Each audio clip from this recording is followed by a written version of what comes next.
ಒಂದು ಊರಲ್ಲಿ ಒಂದಿಬ್ಬರು ಗಂಡ ಹೆಂಡತಿ ಇದ್ರು. ಅವರು ಬಾಳ ಬಡತನ ಪರಿಸ್ಥಿತಿ.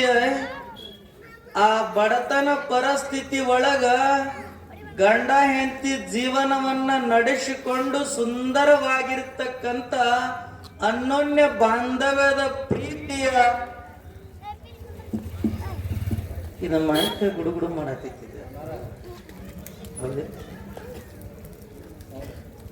ಬಹಳ ಸುಂದರವಾಗಿರ್ತಕ್ಕಂಥ ಗಂಡ ಹೆಂಡರ ಪ್ರೀತಿಯ ಸಂಸಾರ ಸುಂದರವಾಗಿ ನಡೀತಾ ಇತ್ತು. ಬಡತನ ಇದ್ರೂ ಕೂಡ ಪವ ಅನ್ನೋದಿರುವುದಿಲ್ಲ. ಹಣದಕ್ಕಿಂತ ಗುಣದ ಶ್ರೀಮಂತ ಲೇಸ್ ಅಂತ ಹೇಳ್ತಾರ. ಹಣ ಇದ್ದವ ಶ್ರೀಮಂತಲ್ಲ, ಗುಣ ಇದ್ದವ ಶ್ರೀಮಂತ ಅಂತ ಹೇಳ್ತಾರ. ಅದಕ್ಕ ಬಡತನ ಇದ್ದಿರ್ತಕ್ಕಂಥ ಸತಿಪತಿಗಳು ಬೆಳಗ್ಗೆಯಿಂದ ಸಂಜೆವರೆಗೆ ಕೆಲಸ ಮಾಡಿ ಸಂಜೆಗೆ ಬಂದ ಗಂಡ ಹೆಂಡ್ರು ಪ್ರೀತಿದಿಂದ ಪ್ರಸಾದ ಮಾಡಿ ಜೀವನ ನಡೆಸ್ತಿರ್ತಾರ. ಒಂದು ದಿವಸ ರಾಜ ಇರ್ತಾನೆ ಅದೇ ಊರಲ್ಲಿ. ಎಲ್ಲ ಬಾಳ ಜನ ಕೇಳಿದ್ದೀರಿ ಬಹುಶಃ. ರಾಜ ಇರ್ತಾನ, ರಾಜ ಊರೊಳಗ ಬರ್ತಾನಂತ ಡಂಗರವನ್ನ ಸಾರಿಸ್ತಾರ. ಎಲ್ಲರೂ ಆರತಿ ಕುಂಭಗಳನ್ನ ತಗೊಂಡು ಬರ್ಬೇಕಂತ ಹೇಳಿ ಆ ರಾಜ ಆರತಿ ಕುಂಭಗಳನ್ನ ತೆಗೆದುಕೊಂಡು ಊರಲ್ಲಿ ಬರ್ಬೇಕಂದಾಗ ಎಲ್ಲರೂ ನಿಂತ್ಕೊಂಡು ಹೊಸ ಸೀರೆಗಳನ್ನು ಉಟ್ಕೊಂಡು ಹೊಸ ಅರಿವಿ ಉಟ್ಕೊಂಡು ನಿಂತ್ಕೊಂಡು ಬಿಡ್ತಾರ. ರಾಜ ಹೇಳ್ತಾನೆ, ಬರುವಷ್ಟರಲ್ಲಿ ನಾನು ರಾಜನಿಗೆ ಆರತಿ ಮಾಡಬೇಕು, ನೀನು ರಾಜನಿಗೆ ಆರತಿ ಮಾಡಬೇಕಂತ ತಿಳ್ಕೊಂಡು ಎಲ್ಲರೂ ಆರತಿಯನ್ನು ಹಿಡ್ಕೊಂಡು ನಿಂತ್ಕೊಂಡು ಬಿಟ್ಟಿರ್ತಾರ. ಆ ಬಡಪಾಯಿಯ ಬಡತನ ಮನೆಯಲ್ಲಿ ಹುಟ್ಟಿರ್ತಕ್ಕಂಥ ಆ ಮಗಳು ಹಳಿ ಸೀರೆ ಉಟ್ಕೊಂಡು ದಂಡಿಗೆ ನಿಂತಿರ್ತಾಳ. ಅವಾಗ ಒಬ್ಬಕ್ಕೆ ತಾಯಿ ಹೆಣ್ಣು ಮಗಳು ಹೇಳ್ತಾಳ, ಇಂಥ ಹರಕ ಸೀರೆಯನ್ನ ಉಟ್ಕೊಂಡು ರಾಜರಿಗೆ ಆರತಿ ಬೆಳಗಿದ್ರೆ ಯೋಗ್ಯ ಆಗುವುದಿಲ್ಲ. ಹೊಸ ಸೀರೆ ಉಟ್ಕೊಂಡ ರಾಜರಿಗೆ ಆರತಿ ಬೆಳಗಬೇಕು, ಶೃಂಗಾರ ಆಗಿದ್ದುಕೊಂಡು ಬೆಳಗಬೇಕು, ನೀ ಬೆಳಗಬಾರದಂತ ಆ ಬಡ ಹೆಣ್ಣು ಮಗಳನ್ನು ದೂರ ಸರಿಸ್ತಾಳೆ ಆ ತಾಯಿ. ಆ ಭಗವಾನ್ ಹೇಳ್ತಾಳಾಕಿ. ಅದಕ್ಕೆ ಹೇಳ್ತಾರ ಬಡತನ ಬಾಳ ಕೆಟ್ಟಂತ. ಆ ಬಡತನದಲ್ಲಿ ತಾಯಿ ತಂದಿ ಬಡತನದಲ್ಲಿ ಹುಟ್ಟಿದ್ರು ಕೂಡ ಗಂಡನ ಮನೆಯಲ್ಲಿ ಕೂಡ ಬಡತನ ಅನ್ನೋದು ಆ ತಾಯಿಗೆ ತಪ್ಪುವುದಿಲ್ಲ. ಆ ತಾಯಿ ಹೇಳ್ತಾಳೆ, ಬಂಧುಗಳೇ, ನಾನು ಜಗದಾದಿ ಜಗದ್ಗುರು ರೇವಣ ಸಿದ್ದೇಶ್ವರ ಪಾದಕ್ಕ ದಿನಾಲು ಹನಿ ಹಚ್ತಾ ಇದ್ದೇನೆ. ಆದ್ರೂ ಕೂಡ ಭಗವಂತ ನನ್ನನ್ನ ಬಡತನದಿಂದ ಹೊರಗೆ ತೆಗೆದಿಲ್ಲ. ಯಾಕೆ ನಾನು ಬಡತನದಲ್ಲಿ ಹುಟ್ಟಿದ್ದೇನೆ ಅಂತಾಗ ರಾಜನ ಮೆರವಣಿಗೆ ಊರಾಗ ಬರುತ್ತೆ. ಎಲ್ಲರೂ ಕೂಡ ಆರತಿ ಮಾಡ್ತಿರ್ತಾರ. ರಾಜ್ಯ ಸಿಂಹಾಸನದ ಮೇಲೆ ಕುತ್ಕೊಂಡು ಎಲ್ಲ ಕಡೆ ದೃಷ್ಟಿ ಹಾಯಿಸ್ತಾನೆ. ಆ ರಾಜನ ದೃಷ್ಟಿ ಎಲ್ಲಿ ಹೋಗುತ್ತೆ ಅಂತ ಕೇಳಿದ್ರೆ ಆ ಗಿಡದ ಕೆಳಗೆ ನಿಂತಿರ್ತಕ್ಕಂಥ ಬಡಪಾಯಿ ಸುಂದರವಾಗಿರ್ತಕ್ಕಂಥ ಮಹಿಳೆ ಮೇಲೆ ಅವನ ಕಣ್ಣ ದೃಷ್ಟಿ ಹೋಗುತ್ತೆ. ಅವಾಗ ರಾಜ ಹೇಳ್ತಾನೆ, ಎಲ್ಲರೂ ಆರತಿ ಮಾಡ್ತಾರೆ, ಎಲ್ಲರೂ ರಾಜನ ಸ್ವಾಗತ ಮಾಡ್ತಾರೆ. ಆದ್ರೆ ಬಡ ಕುಟುಂಬದಲ್ಲಿ ಹುಟ್ಟಿರ್ತಕ್ಕಂಥ ಸುಂದರವಾದ ಆ ಹೆಣ್ಣು ಮಗಳನ್ನ ನೋಡಿ ರಾಜನಿಗೆ ಮೋಹಚಕಿತವಾಗ್ತಾನೆ. ರಾಜ ಹೇಳ್ತಾನೆ, ಪ್ರಧಾನಿ, ಈ ಊರಲ್ಲಿ ಯಾರು ಕೂಡ ಸುಂದರವಾಗಿ ನನಗೆ ಕಾಣಲಿಲ್ಲ. ಹಳೆ ಬಟ್ಟೆಯನ್ನುಟ್ಟುಕೊಂಡು ಹರದ ಸೀರೆಯನ್ನುಟ್ಟುಕೊಂಡು ದೂರವಾಗಿ ನಿಂತಿರ್ತಕ್ಕಂಥ ಮಹಿಳೆ ಯಾರು ಅಂತ ಪ್ರಧಾನಿಗೆ ಕೇಳಿದಾಗ ಪ್ರಧಾನಿ ಹೇಳ್ತಾನೆ, ಬಂಧುಗಳೇ, ಆಕಿ ಯಾರು ಅಲ್ಲರಿ, ನಮ್ಮ ಊರು ಹೊರಗಡೆ ಗುಡಿಸಲದಲ್ಲಿ ಇರ್ತಕ್ಕಂಥ ಕಲ್ಲಪ್ಪನ ಹೆಂಡತಿ ಅಂತ ಹೇಳ್ತಾನೆ. ಕಲ್ಲಪ್ಪನ ಹೆಂಡತಿ ಅಂದಾಗ ನೋಡ್ರಿ ರಾಜನ ಮೋಹ ಹೆಂಗಿರುತ್ತೆ. ಆ ಹೆಣ್ಣು ಮಗಳನ್ನ ಒಂದು ದಿವಸದ ಮಟ್ಟಿಗಾದ್ರೂ ನನ್ನ ಜೊತೆ ಬರಲಿಕ್ಕೆ ಮಂತ್ರಿಗಳೇ ನೀವು ಕೇಳಿ ಬನ್ನಿ ಅಂತ ರಾಜ ಮಂತ್ರಿಯನ್ನು ಕಳಿಸ್ತಾನೆ. ಆ ಬಡವರು ಮನೆಗೆ ಕಳಿಸಿದಾಗ ರಾಜನ ಮಾತು ಕೇಳಿ ಮಂತ್ರಿ ಹೋಗ್ತಾನೆ ಆ ತಾಯಿ ಮನೆಗೆ. ತಾಯಿ ಮತ್ತೊಬ್ಬರ ಮನೆಯ ಕೆಲಸವನ್ನ ಮಾಡಿ ಬಾಂಡೆ ಕಸ ಮುಸುರಿಗಳನ್ನ ತಿಕ್ಕಿ ಹೊಟ್ಟಿ ತುಂಬಿಸ್ಕೋತಿರ್ತಕ್ಕಂಥ ತಾಯಿ ಹೋಗಿ ಬಾಗಲದೊಳಗ ಮಂತ್ರಿ ನಿಂದಿರ್ತಾನೆ. ಮಂತ್ರಿ ನಿಂತಾಗ ಏನಾಗಿರ್ಬೋದು ಹೇಳ್ರಿ ಆ ತಾಯಿಗೆ? ಬಹಳ ಖುಷಿ ಆಗುತ್ತೆ. ಬಡವರ ಮನೆಗೆ ಭಾಗ್ಯದ ಬಾಗಲ ತೆರೀತು. ಮಂತ್ರಿಗಳು ಬಂದಿದ್ದಾರೆ ನನ್ನ ಮನೆಗೆ, ಮಂತ್ರಿಗಳು ಬಂದಿದ್ದಾರಂತ ತಿಳ್ಕೊಂಡ ತಾಯಿ ಬಾಗಿಲದಾಗ ನಿಂತ ನಮಸ್ಕಾರ ಮಾಡ್ತಾಳೆ, ತಲೆ ಮೇಲೆ ಶರಗ ಹೊಚ್ಕೊಂಡು. ಮಂತ್ರಿಗಳೇ, ಇಷ್ಟು ಬಡವರ ಮನೆಗೆ ನೀವು ಬರ್ಲಿಕ್ಕೆ ಕಾರಣವೇನು ಮಂತ್ರಿಗಳೇ? ನಾವು ಬಡವರು, ನೀವು ಆಕಾಶದಲ್ಲಿರ್ತಕ್ಕಂಥ ಮನುಷ್ಯ ಶ್ರೀಮಂತರು, ನೀವೆಲ್ಲ ಇಲ್ಲಿವರೆಗೆ ಯಾಕೆ ಬಂದಿದ್ದೀರಿ ಇಷ್ಟು ದೂರ ಅಂದಾಗ ಮಂತ್ರಿ ಹೇಳ್ತಾನೆ, ಯವ್ವ, ರಾಜ್ಯರು ನಿನ್ನ ಮೇಲೆ ಮೋಹ ಮಾಡಿದ್ದಾರೆ. ಇವತ್ತು ನೀನು ರಾಜ್ಯದ ಅರಮನೆಗೆ ನೀನು ಬರಬೇಕಂತ ರಾಜ ಅಪ್ಪನೆಯನ್ನ ಮಾಡಿದ್ದಾನೆ. ರಾಜ ಅಪ್ಪನೆಯನ್ನ ಮಾಡಿದ್ದಾನೆ ಅಂದಾಗ ಆ ತಾಯಿಗೆ ಹೆಂಗಾಗಿರ್ಬೇಕ್ರಿ ಮನಸ್ಸಿಗೆ? ಹೆಣ್ಣಿಗೆ ಗರತಿ ಹೆಣ್ಣಿಗೆ ಶೀಲವೇ ಮುಖ್ಯ ಅಂತ ಹೇಳ್ತಾರೆ ಮಹಾತ್ಮರು. ಆ ತಾಯಿ ಹೇಳ್ತಾಳೆ, ಮಂತ್ರಿಗಳೇ, ನಾನು ಬಡ ಕುಟುಂಬದಲ್ಲಿ ಹುಟ್ಟಿದ್ರೂ ಕೂಡ ನಾನು ಸ್ವಾಭಿಮಾನದಿಂದ ಬದುಕಿರ್ತಕ್ಕಂಥ ಹೆಣ್ಣು. ನಾನು ರಾಜ್ಯಕ್ಕೆ ಬರುತ್ತೇನೆ, ಆದ್ರೆ ನಿಮ್ಮ ರಾಜನಿಗೆ 3 ಮಾತನ್ನ ನಡೆಸಿಕೊಡ್ಬೇಕಂತ ಹೇಳಿದ್ರೆ ನಾನು ನಿಮ್ಮ ರಾಜ್ಯಕ್ಕೆ ಬರ್ತೇನೆ. ಮಂತ್ರಿ ಕೇಳ್ತಾನೆ ಆ ತಾಯಿಯನ್ನ, ಏನು ತಾಯಿ ನಿನ್ನ 3 ಮಾತನ್ನ ಹೇಳಂದಾಗ ಆ ತಾಯಿ ಎಷ್ಟು ಸುಂದರವಾಗಿರ್ತಕ್ಕಂಥ ಮಾತನ್ನ ಹೇಳ್ತಾರೆ. ಅದಕ್ಕೆ ಹೇಳಿದ್ದಾರೆ, ಎಲ್ಲ ದೇಶಕ್ಕೂ ಕೂಡ ಬೇರೆ ಬೇರೆ ಹೆಸರುಗಳಿಂದ ಕರೆದ್ರು ಈ ಭಾರತ ದೇಶಕ್ಕೆ ಭಾರತ ಮಾತೆ ಅಂತ ಯಾಕೆ ಕರೆದಾರಂದ್ರ, ಎಲ್ಲ ದೇಶಗಳ ತಾಯಿ ಯಾವ್ದಂತ ಕೇಳಿದ್ರ ನನ್ನ ಭಾರತ ಮಾತೆ ಭಾರತ ದೇಶ ಐತೆ ನಂದಂತ. ಯಾಕಂದ್ರ ಆ ತಾಯಿ ಹೇಳ್ತಾಳೆ ಸುಂದರವಾಗಿರ್ತಕ್ಕಂಥ ಮಾತನ್ನ. ಮಂತ್ರಿಗಳೇ, ಇದೇನು ದೊಡ್ಡದಾಗಿರ್ತಕ್ಕಂಥ ವಿಚಾರ ಅಲ್ಲ.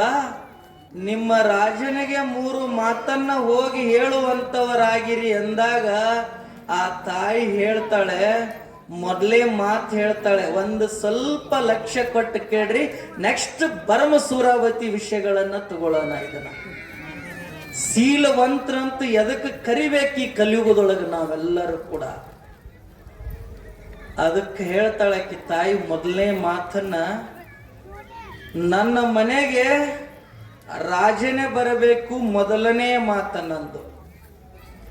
ಬರುವಾಗ ರಾಜ ತನ್ನ ಐಶ್ವರ್ಯದ ಆಡಂಬರದ ಬಂಗಾರ ಕಿರೀಟ ಬಂಗಾರದ ವಸ್ತುಗಳನ್ನ ತೆಗೆದಿಟ್ಟು, ರಾಜ್ಯ ಪೋಷಕವನ್ನ ತೆಗೆದಿಟ್ಟು, ಮಂತ್ರಿ ಮಂಡಲವನ್ನ ಬಿಟ್ಟು, ಸೈನಿಕ ದಳವನ್ನು ಬಿಟ್ಟು ರಾಜನೊಬ್ಬನೇ ನನ್ನ ಮನೆಗೆ ಬರಬೇಕು.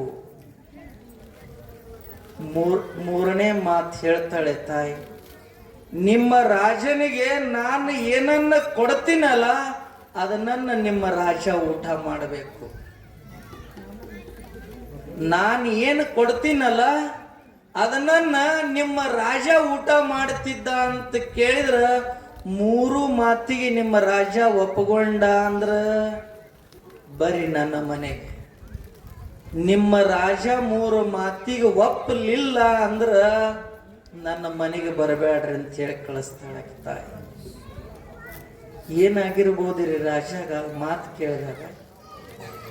ಮಂತ್ರಿ ಹೇಳ್ತಾನೆ ರಾಜನಿಗೆ ಹೋಗಿ, ರಾಜರೇ, ಆ ತಾಯಿ 3 ಮಾತನ್ನ ನಿಮಗೆ ಕೇಳಿದ್ದಾಳ, ಆ 3 ಮಾತನ್ನ ನಿಮ್ಮ ಕಡೆ ನಡೆಸಿಕೊಡಕ್ಕಾಗುತ್ತೇನ್ರಿ ಅಂತ ಕೇಳ್ತಾರೆ. ಅವಾಗ ತಾಯಿ ಹೇಳ್ತಾಳೆ, ಇವೇನು ದೊಡ್ಡ ಮಹಾಗನಂದಾರಿ ಮಾತನ್ನ ಕೇಳಿದ್ದಾಳ ಆ ತಾಯಿ, ಒಂದು ದಿವಸ ನನ್ನ ಜೊತೆಗಿದ್ರೆ ಅರ್ಧ ರಾಜ್ಯವನ್ನೇ ಬಿಟ್ಟು ಕೊಡ್ತೀನಿ ಅಂತ ಹೇಳ್ತಾನೆ ರಾಜ.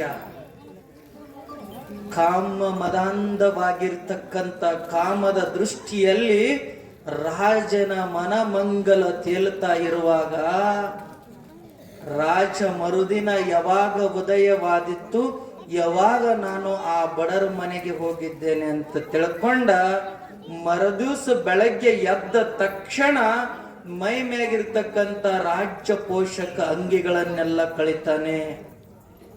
2ನೇದ್ದು ಮಂತ್ರಿ ಮಂಡಲವನ್ನೆಲ್ಲ ತೆಗಿತಾನೆ. 3ನೇದಾಗಿ ಹೊರಡ್ಲಿಕ್ಕೆ ಪ್ರಾರಂಭ ಮಾಡ್ತಾನೆ. ರಾಜ ಮುಂದೆ ನೋಡ್ರಿ, ಐಶ್ವರ್ಯ, ಆನಿ, ಅಂಬಾರಿ, ಬಂಗಾರದ ಸಿಂಹಾಸನ ಮೇಲೆ ಕುಳಿತು ಮೆರವಣಿಗೆ ಮಾಡ್ತಿರ್ತಕ್ಕಂಥ ರಾಜ ಪ್ಯಾರಾಗನ್ ಚಪ್ಪಲ್ ಹಾಕೊಂಡು ಹೊಂಟಂದ್ರೆ ಕುಂಡಿರ್ತೀವನ್ರಿ ನಾವು? ಕುಂಡಿರ್ತೀವ್ರಿ? ರಾಜಾಗ ಭವಿಷ್ಯ ತಲೆ ಕೆಟ್ಟಿರ್ಬೇಕು, ಎಲ್ಲ ಕಳೆದು ಹುಚ್ಚರಂಗ್ ಹೊಂಟಾನಂತ ತಿಳ್ಕೊಂಡ ಮುಂದ ರಾಜ ಹೊರಡ್ತಾನ, ಹಿಂದಿಂದ ಜನ ಬನ್ನ ಹತ್ತತಿ.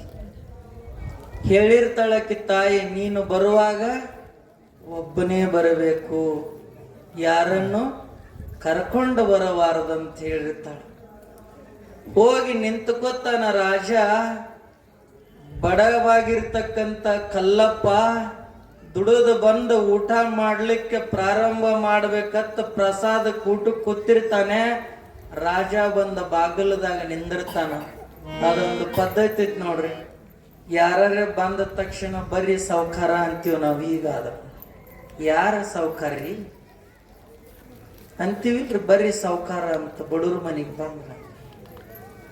ಅವಾಗ ಹೇಳ್ತಾನೆ ಅವ, ಕಲ್ಲಪ್ಪ ಎದ್ದು ಇಂಥ ಸಾವಿರಾರು ಕೋಟಿಯ ಒಡೆಯ ರಾಜ ಇವತ್ತು ನನ್ನ ಮನೆಗೆ ಯಾಕೆ ಬಂದಿದ್ದಾನ ಅಂತ ತಿಳ್ಕೊಂಡ ಊಟಕ್ಕೆ ಕೂತಿರ್ತಕ್ಕಂಥ ತಾಟನ್ನು ಬಿಟ್ಟು ಎದ್ದು ಹೊರಗೆ ಬರ್ಲಿಕ್ಕೆ ಪ್ರಾರಂಭ ಮಾಡ್ತಾನೆ.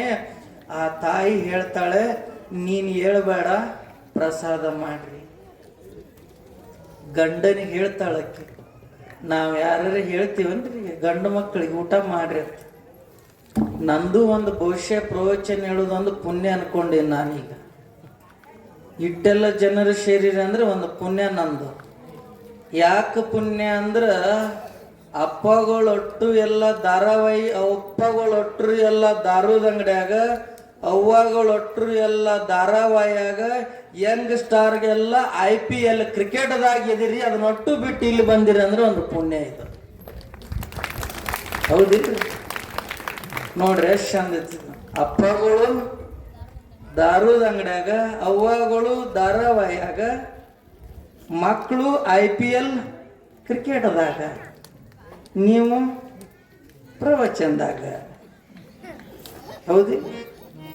ಅದಕ್ಕೆ ಹೇಳ್ತಾರ, ಗಂಡನಿಗೆ ಶರಗಾಭೀಷ್ ಹೇಳ್ತಾಳಕಿ ತಾಯಿ, ಪತಿದೇವ್ರ ನೀನು ಪ್ರಸಾದ ಮಾಡ ರಾಜ, ನಾನು ನೋಡ್ಕೋತೀನಿ ಒಂದು ಕೈ ಅಂತಾಳಕ್ಕಿ. ಯಾಕಂದ್ರ ಆ ಮನಗುಳಿ ಗ್ರಾಮದಲ್ಲಿ ಇರ್ತಕ್ಕಂಥ ಸಂಸ್ಕಾರ ಇದು. ರಾಜ ಹೇಳಿದಾಗ ರಾಜ ಹೇಳ್ತಾನೆ, ಬರ್ರಿ ರಾಜೇಂದ್ರೆ ನಮ್ಮ ಮನೆಗೆ ಬರ್ರಿ ಅಂತ ತಿಳ್ಕೊಂಡ ಒಂದು ಹರಕ್ ಚಾಪಿ ಹಾಸಿ ಕುಂಡಿರ್ತಾಳ ರಾಜಾಗ. ರಾಜಾಗ ಭಾಳ ಸಿಟ್ಟು ಬಂದು ಬಿಡ್ತೈತೆ ಅವನಿಗೆ. ಹರಕ್ ಚಾಪಿ ಮ್ಯಾಗ ರಾಜ ಕುಂಡಿಸಿದ್ರೆ ಕೇಳೇನಂದ್ರ ರಾಜಾಗ ಹೇಳ್ತಾಳ, ನನ್ನ ಮಾತು ಕೇಳ್ತೀನಂದ್ರೆ ನನ್ನ ಮನೆಗೆ ಬಾ ಅಂತ ಹೇಳಿದ್ದೀನಿ ಅಂತ ಹೇಳಿ. ರಾಜ ಬಂದು ಕುತ್ಕೊಂಡಾಗ ಹರಕ್ ಚಾಪಿ ಮೇಲೆ ಸಿಟ್ಟು ಬರುತ್ತೆ ರಾಜಾಗ. ರಾಜ ಕೇಳ್ತಾನೆ, ನನಗ ರಾಜಾಗ ಹರಕ್ ಚಾಪಿ ಮೇಲೆ ಕುಂಡಿಸ್ತೇನೆ ಅಂತ ಕೇಳಿದಾಗ ಒಂದು ಕೈ ಸಡ್ಲು ಬಿಟ್ಟು ರಾಜನಿಗೆ ಒಂದು ಕಪಾಳಿಗೆ ಟೊಳ್ಳತ್ ಹೊಡಿತಾಳಕ್ಕಿ ಹೆಣ್ಮಗಳು. ಯಾಕೆ ಹೊಡೆದಿ ಅಂತ ಕೇಳ್ತಾನೆ ರಾಜ. ನಿನಗ ನನ್ನ ಮನೆಗೆ ಬರುವಾಗ ಯಾರನ್ನು ಕರ್ಕೊಂಡು ಬರಬೇಡ, ನೀನು ಒಬ್ಬನೇ ಬಾ ಅಂತ ಹೇಳಿದ್ದೀನಿ. ಹಿಂದೆ ತಿರುಗಿ ನೋಡಿ ಎಷ್ಟು ಜನ ಬಂದಾರ ನನ್ನ ಮನೆಗೆ. ರಾಜಂದ 2ನೇ ಮಾತು ಮುಗಿತಲ್ರಿ. ಮೂರನೇ ಮಾತು ಗಂಡ ಊಟಕ್ಕೆ ಕೂತಿರ್ತಾನ, ರಾಜ ಪಡಸಲಿ ಒಳಗೆ ಕುತ್ಕೊಂಡಿರ್ತಾನ ಹರಕ್ ಚಾಪಿ ಮ್ಯಾಗ. ಗಂಡಗೆ ಹೇಳ್ತಾಳೆ ತಾಯಿ, ಅರ್ಧ ಊಟ ಮಾಡಿ ಅರ್ಧ ಅದ್ರೊಳಗೆ ಬಿಟ್ಟು ಕೈ ತಕ್ಕೋಬೇಡ್ರಿ, ಹೊರಗೆ ತಕ್ಕೋರಿ ಅಂತಾಳೆ. ರಾಜ ಹೇಳ್ತಾನ, ಊಟ ಮಾಡೋದು ನೋಡಿರ್ತಾನ ಆಕಿ ಗಂಡ. ಊಟ ಮಾಡೋದು ನೋಡಿ ವಿಚಾರ ಮಾಡಿ ಹೇಳ್ತಾನ, ಮಾಡಿ ಮೂರನೇ ಮಾತು ಏನ್ ಹೇಳಿದ್ದ ರಾಜಾಗ ಮಂತ್ರಿ, ಆಕಿ ನಾ ಏನು ಕೊಡ್ತಾನೋ ಅದನ್ನ ತಿನ್ನಬೇಕನಿ. ಗಂಡ ಹುಟ್ಟು ಬಿಟ್ಟಿರ್ತಕ್ಕಂಥ ಆ ಉಂಡ ಎಡೆಯ ಹೆಂಜಲವನ್ನ ರಾಜನ ಮುಂದೆ ತಂದಿಡ್ತಾಳಕ್ಕೆ ಆ ಮಹಿಳೆ. ಉಂಡ ಬಿಟ್ಟ ಹೆಂಜಲದ ಎಡೆಯನ್ನ ರಾಜನ ಮುಂದೆ ಆ ತಾಯಿ ತಂದಿಟ್ಟಾಗ ತಿನ್ನ ರಾಜ ಅಂತಾನ. ರಾಜಾಗ ಕೋಪ ಜಾಸ್ತಿಯಾಗಿ BP 190 ಹೋಗೈತೆ. ರಾಜ ಹೇಳ್ತಾನ, ಬಂಗಾರದ ತಾಟಿನಲ್ಲಿ ಉಂಡಿರ್ತಕ್ಕಂಥ, ಬಂಗಾರದ ಚರಿಗೆ ಒಳಗೆ ಉಂಡಿರ್ತಕ್ಕಂಥ ರಾಜ ನನ್ನ ಗಂಡ ಉಂಡಿರ್ತಕ್ಕಂಥ ಹೆಂಜಲದ ಎಡೆಯನ್ನ ನನಗೆ ತಂದು ನೀಡ್ತೀಯಲ್ಲ, ನಿನಗೆ ತಿಳಿಯಕ ನಿನಗೆ ನಾಚಿಕೆ ಬರ್ಲಿಲ್ಲೇನಮ್ಮ ಅಂತ ಕೇಳ್ತಾನ ರಾಜ. ನೋಡ್ರಿ ಎಷ್ಟು ಚಂದ ಉತ್ತರ ಕೊಡ್ತಾಳಕ್ಕೆ ನಮ್ಮವ್ವ. ಅದಕ್ಕೆ ಭಾರತ ದೇಶ ಅಂತ ಕರೆದಾರ, ಇದಕ್ಕೆ ಸಂಸ್ಕಾರದ ದೇಶ. ತಾಯಿ ಹೇಳ್ತಾಳ, ಈ ಉಂಡ ಹುಟ್ಟಿದ ನನ್ನ ಗಂಡ ಹುಟ್ಟಿರ್ತಕ್ಕಂಥ ಉಂಡಿದ ತಾಟದ ಹೆಂಜಲ್ ಅನ್ನ ಉಣ್ಣಾಕ ರಾಜ ನಿನಗಿಷ್ಟು ಸಿಟ್ಟು ಬರ್ತತಿ. ಈ ದೇಹವನ್ನು ಉಂಡಿರ್ತಕ್ಕಂಥ ನನ್ನ ಗಂಡ ಉಂಡ ಬಿಟ್ಟು ಹೆಂಜಲ ದೇಹ ನಿನಗೆ ಉಣ್ಣಾಕ ನಾಚಿಕೆ ಬರಲಿಲ್ಲ.